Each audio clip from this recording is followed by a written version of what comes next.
ವೈದ್ಯಕೀಯ ಲೋಕದಲ್ಲಿ ಏನಾದರೂ ಸಾಧನೆ ಮಾಡಬೇಕು ಅಂತ ಹೇಳಿ ವರ್ಷಾನುವರ್ಷಗಟ್ಟಲೆ ಅದನ್ನ ಓದಿ ಎಕ್ಸಾಮ್ ಬರಿಬೇಕು ಅಂತ ನೀಟ್ಗೆ ಪ್ರಿಪರೇಷನ್ ಅನ್ನ ಮಾಡಿಕೊಂಡ್ರೆ ಈಗ ಪ್ರಶ್ನೆ ಪತ್ರಿಕೆ ಸೋರಿಕೆಯಾಗಿ ನೀಟ್ ಎಕ್ಸಾಮ್ ರದ್ದಾಗಿದೆ. ಜೂನ್ 21ಕ್ಕೆ ನೀಟ್ ಯುಜಿ ಮರುಪರೀಕ್ಷೆ ದಿನಾಂಕ ನಿಗದಿಯಾಗಿದೆ. ಮತ್ತೊಮ್ಮೆ ವೈದ್ಯಕೀಯ ಪರೀಕ್ಷೆ ನಡೆಸಲು ಎನ್ಟಿಎ ನಿರ್ಧಾರ ಮಾಡಿದೆ. ಮೇ 3ರಂದು ಪರೀಕ್ಷೆ ಬರೆದಿದ್ದ 22 ಲಕ್ಷಕ್ಕೂ ಅಧಿಕ ವಿದ್ಯಾರ್ಥಿಗಳು ಪ್ರಶ್ನೆ ಪತ್ರಿಕೆ ಸೋರಿಕೆ ನೀಟ್ ಪರೀಕ್ಷೆ ರದ್ದು ಮಾಡಲಾಗಿತ್ತು. ಇದಕ್ಕೆ ಸಂಬಂಧಪಟ್ಟಂತೆ ಈಗ ಮತ್ತೆ ಎಕ್ಸಾಮ್ ಅನ್ನ ಬರೆಯೋದಕ್ಕೆ ಮರುಪರೀಕ್ಷೆಯನ್ನ ಮಾಡೋದಕ್ಕೆ ಎನ್ಟಿಎ ಇಂದ ದಿನಾಂಕ ಘೋಷಣೆ ಆಗಿದೆ. ಅದುವೇ ಜೂನ್ 21ಕ್ಕೆ ನೀಟ್ ಯುಜಿ ಮರುಪರೀಕ್ಷೆ ನಡೆಯುತ್ತೆ.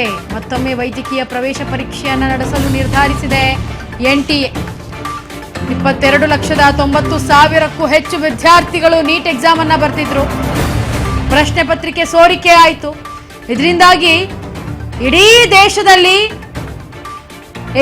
ನೀಟ್ ಎಕ್ಸಾಮ್ ಅನ್ನ ಬರೆದಿದ್ದಂತಹ ಎಲ್ಲ ವಿದ್ಯಾರ್ಥಿಗಳು ಕೂಡ ಈಗ ಮರುಪರೀಕ್ಷೆಯನ್ನ ಬರಿಬೇಕು. ಎಲ್ಲೋ ಲೀಕ್ ಆಗಿದ್ದು, ಹಾಗಾಗಿ ಅಲ್ಲಿ ಮಾತ್ರ ಮಾಡಿದಿದ್ರೆ ಬಹುಶಃ ವಿದ್ಯಾರ್ಥಿಗಳಿಗೆ ಒಂದು ನೆರವಾಗ್ತಾ ಇತ್ತೇನೋ. ಆದ್ರೆ ಇಡೀ ದೇಶಾದ್ಯಂತ ನೀಟ್ ಎಕ್ಸಾಮ್ ಅನ್ನ ಮತ್ತೆ ಮಾಡಬೇಕು ಅಂತ ಮರುಪರೀಕ್ಷೆಗೆ ದಿನಾಂಕವನ್ನ ಘೋಷಣೆ ಮಾಡಿದ್ದಾರೆ. ಜೂನ್ 21ಕ್ಕೆ ನೀಟ್ ಎಕ್ಸಾಮ್ ಆಗುತ್ತೆ.